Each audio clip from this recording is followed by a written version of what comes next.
Мөхтәрәм тамашачыларыбыз, Яңа Гасыр каналында татарлар тапшыруы үз эшен башлап җибәрә. Атна дәвамында сезнең белән мин Роза Диатуллина булырмын. Бүген безнең программада. Төбәкара фәнни-гамәли конференция нәтиҗәләре. Чуашстан Республикасыннан Рамис Сафин. Урмай буенча зур ачыш ясалды. Урмайның нигез салган елы 1647 елны служилый татарларга биргәннәр җир. Екатеринбург татарлары үз шатлыклары белән уртаклаша. Минем шәхси үзем өчен бүген шундый зур тормышымда зур вакыйга, чөнки ничә еллар буе төрле даими вәкилләр теләгән әйбер, Аллага шөкер, Татарстан ярдәме белән тормышка ашты.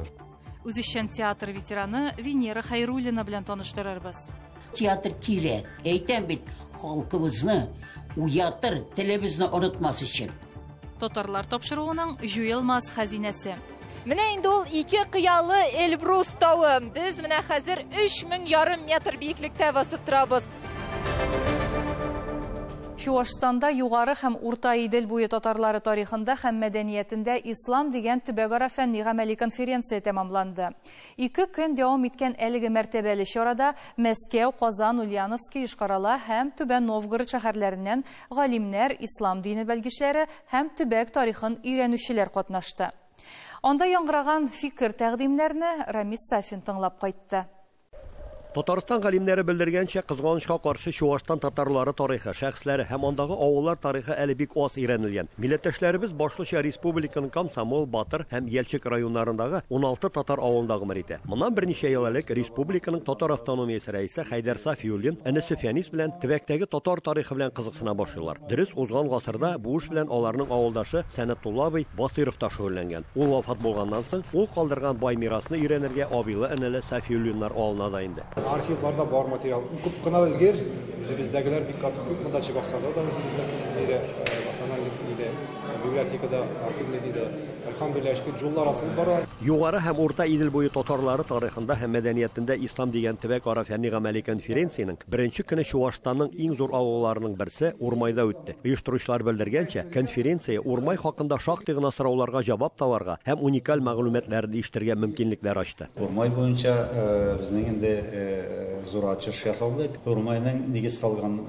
елы 1647 елны служилый татарларга биргәннәр җир. Шунсы сөенечле, милләттәшләребез яши торган байтак төбәкләрдә татар авыллары тарихы турында яңа китаплар чыга, һәйкәлләр, истәлек такталары куела, төбәкчеләр форумнары, фәнни-гамәли конференциялар уза. Түбән Новгород өлкәсендәге 34 татар авылының байтагы хакында да китаплар чыккан. Заманында Сембер губернасына кергән Сафаҗай авыл тарихын өйрәнү белән 19 гасырда ук шөгыльләнә башлаганнар. Сафаҗай дәфтәрләре әле инкилабка хатлы, революция хатлы язылып чыккан. Менә шул Сафаҗай дәфтәрләрендә без бүгенге рус телендә дә аны яңадан тәрҗемә итеп бастырып чыгарга идек, әлхәмдүлилләһ. Мария Республикасының татар мәдәният үзәге директоры Илгиз Гайсин төбәк тарихын, шуннан чыккан танылган шәхесләрнең язмышын өйрәнү, шәҗәрәләр төзү өчен мәктәптән үк башларга кирәк ди. Бар инде организациялар, зарегистрированная общественная организация краеведов, татарских краеведов Республики Марий-Эл и бездә татар үзәгендә үзебезнең түгәрәк бар.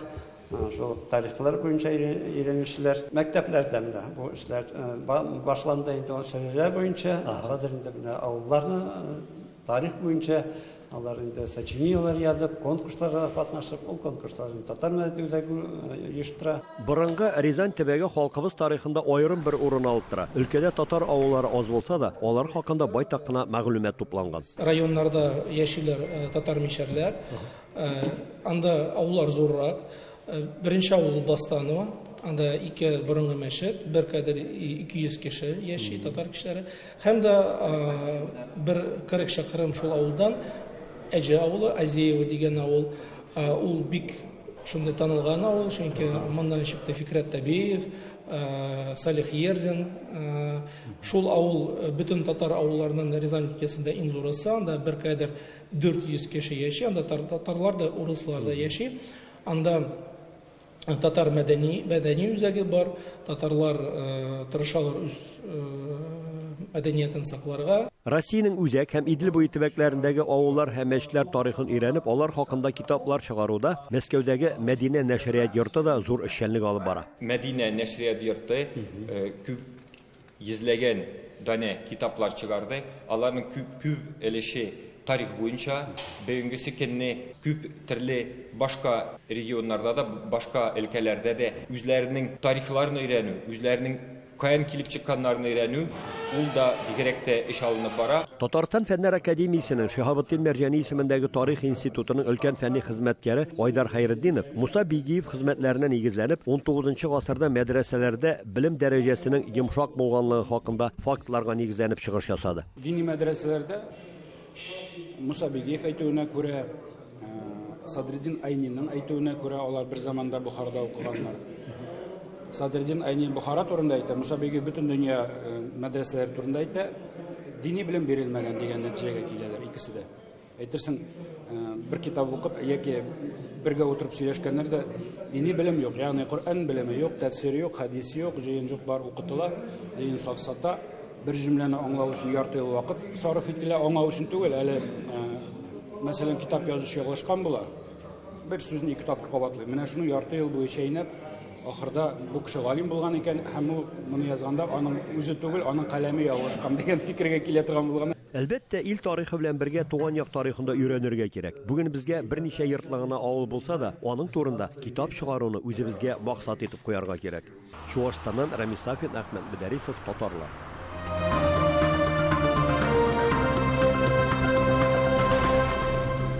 Екатеринбург шәһәрендә Татарстан Республикасының Свердловск өлкәсендәге даими вәкиллеге бинасы төзекләндерүдән соң янә үз ишекләрен ачып җибәрде.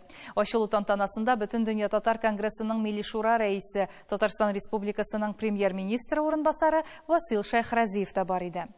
Шулай ук бәйрәмдә Урал федераль бүлгесеннән бихисап кунаклар җыелды. Әлеге чарадан безнең репортаж.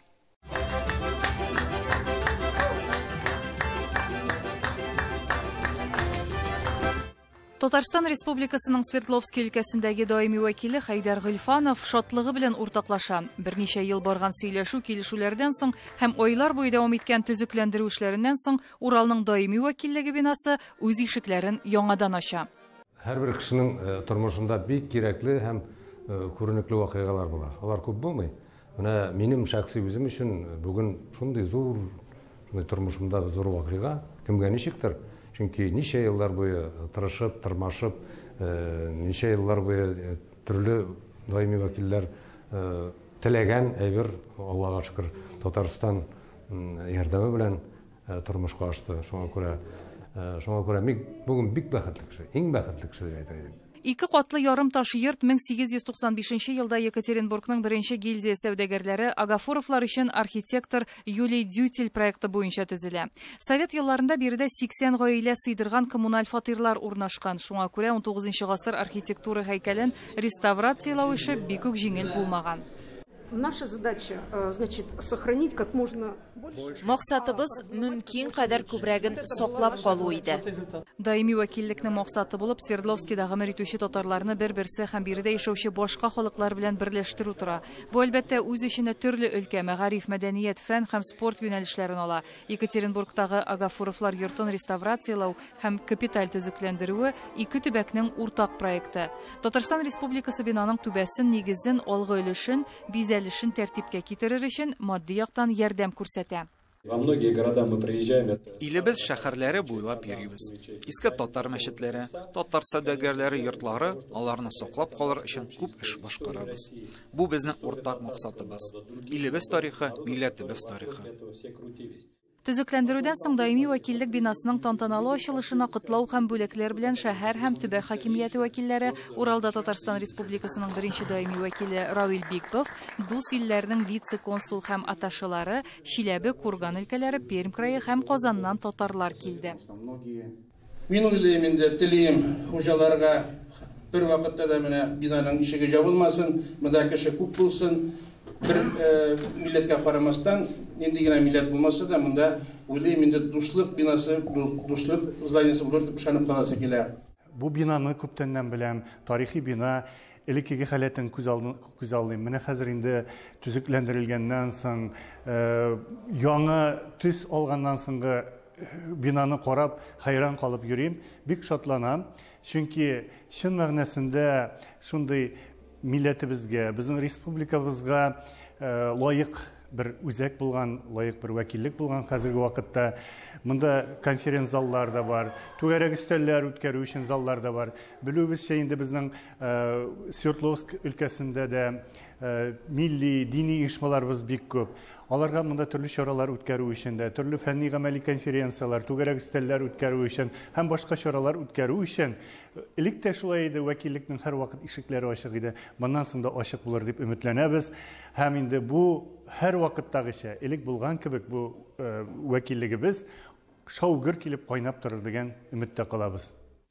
Татар сәүдәгәрләре гаиләсенең нәсел дәвамчылары истәлекләренә караганда, Агафуровлар йортында һәр вакыт музыка яңгырый иде. Бу традицияне даими вәкиллектә дәвам итә. Бүген бәйрәм кунаклары өчен Екатеринбург шәһәренең опера һәм балет театры солисты, Татарстан һәм Башкортстан республикаларының халык артисты Илһам Валиев чыгыш ясады.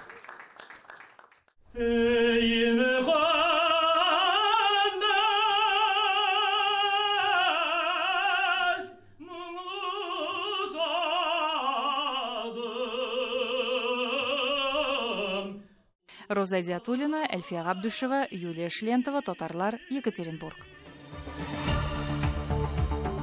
Мөхтәрәм тамашачыларыбыз, сез Татарлар тапшыруын карыйсыз. Программабызның икенче өлешендә Үзешчән театр ветераны Венера Хайруллина белән таныштырырбыз.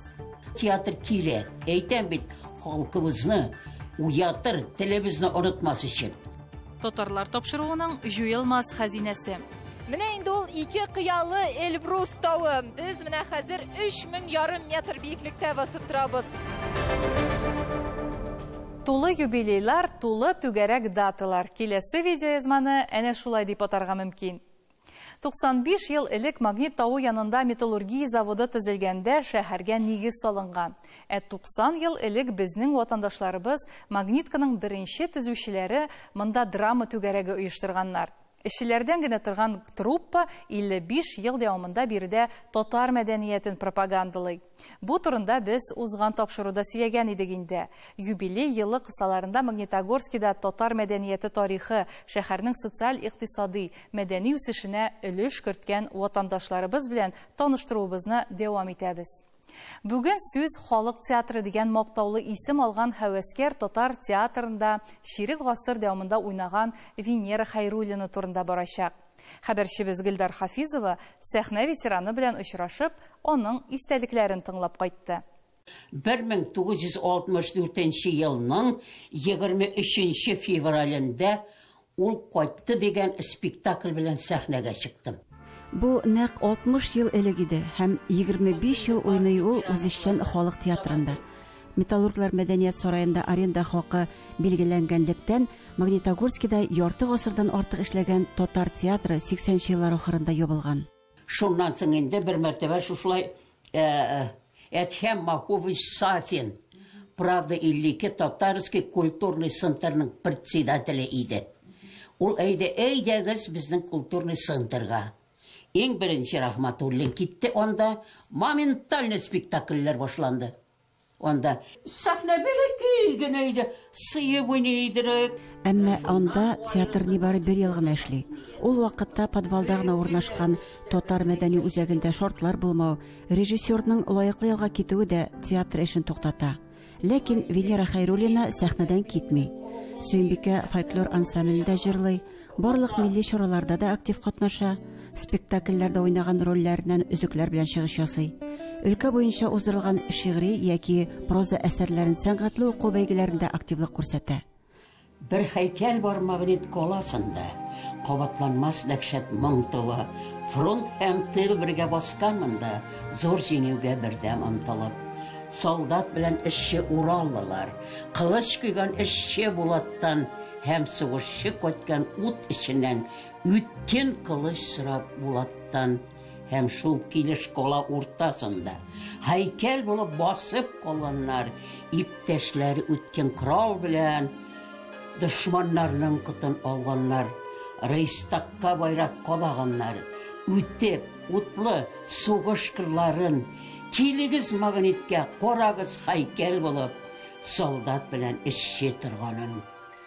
Кылыч әле тутыкмаган. Аны туткан куллар көчлеләр, солдат саклый дөнья именлеген, затлы металл куя эшчеләр. Сәхнәләрдә уйнаганда туган телне кадерләргә өйрәндем ди Венера апа, шулай да театрны рәхмәт белән искә алып. Каем ян кисәкәем, театр мине бик саклады. Ой, әгәр дә ки шушы сәхнә булмаса, ике бала, бер үзем, шушы кеше булар инде куяр идем. Мин ул ишүнең миндә дәв исендә белмим. Венера апа 30 елдан артык трамвай юлларын төзегән, ремонтлаган. Нәкъ менә шушы татар һәвәскәр театры аның өчен авыр эштән юаныч була. Репетиция көннәрен калдырмыйча, эштән соң мәдәният сараена чыккан. Дәфтәргә рольләрне үземнең рольләремне язадырым. Шушыны примерно бер ай içinde ятлап бетеп, зур спектакльләр иде бит оланда, зур. 60-нчы, 70-нчы, 80-нчы елларда Магнитогорскида татар үзешчән театры чәчәк ата. Елына 1-2 премьера әзерләнә. Һәр атна диярлек татар телендә спектакльләр аншлаг белән бара. Коллективка халык театры дигән мактаулы исем бирелә. Үзешчән артистлар махсус ясалган күкрәк билгеләре белән бүләкләнәләр. Шул исәптән Венера Хәйруллина да. Ниса Асадуллинага, Фатиха Хасанова, мин, оларны мин һәр вакыт киеп йөрдем. Менә. Венера Хәйруллинаның сәхнә иҗаты турында җирле газетада күп мәкаләләр басыла. Тамашачылар аңа шигырьләр багышлыйлар. İcat yemişlerin urşesinler, örnek olsun yaşlar özünden. Nişe kursen yüzün balkıp tura, kıyaş nuru gitmey yüzünden. Вакыт узу белән сары төскә кергән дистәгә якын дәфтәр аның уйнаган геройларының сүзләре белән тулы. Ой, ту. 64-нче ел менә язылган. Ал мылтыгыңны кортлар әйткәннәр. Оғаш мылтықта жылына бір мәртебе ота дейіп, ал мылтығыңны. Күлкілер едеймді шул қатлы. Бик күлкілейді ол спектакльлер түзі. Хәзердә бу рольләрне уйнар идем. Миңа репетиция кирәкми. 1-2 тапкыр уку җитәди, 90 яшькә якынлашкан хезмәт һәм сәхнәдә ветераны дәртләнеп тә, бер үк вакытта борчылып та.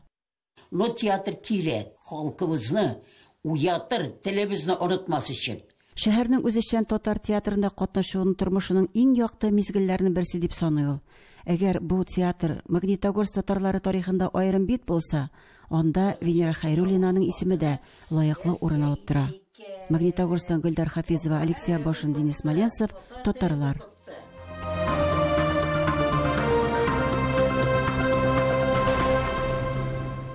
Татарлар тапшыруы архивын барлый. Хөрмәтле тамашачыларыбыз, инде белгәнегезчә, Татарлар программасы 2012 елдан бирле эфирга чыга. Шул вакыт эчендә без бик күп илләр гиздек. Кайбер хезмәттәшләребезнең үз язмышлары да үзгәреш кичерде. Тик архивта сакланган бай материалны сезнең хозурга кабат тәкъдим итәргә уйладык. Сезнең игътибарыгызга Татарлар фондыннан дигән сәхифәне тәкъдим итәбез.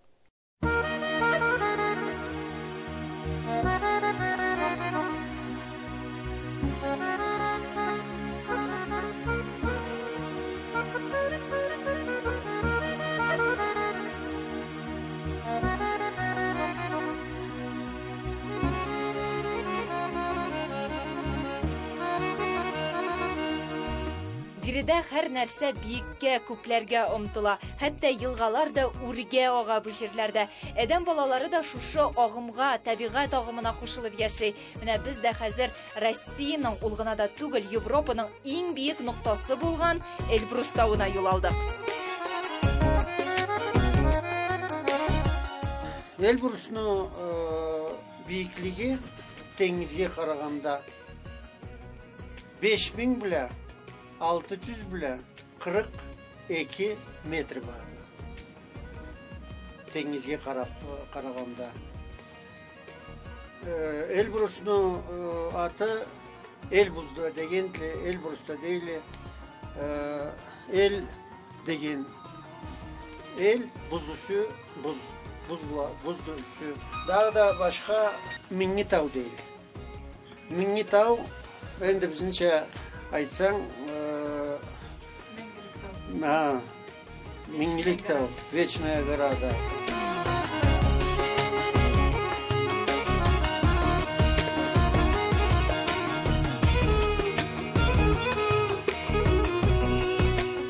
Бийеклек һәм бүйеклек бу ике төшенчә арасында уртак яклар күп. Эльбрус тауына күтәрелүебез дә бер дә юкка гына түгел. Менә инде ул ике кыялы Эльбрус тауы. Без менә хәзер 3500 метр бийеклектә басып торабыз. Әлеге тау битләренең тарихи әһәмияте дә зур.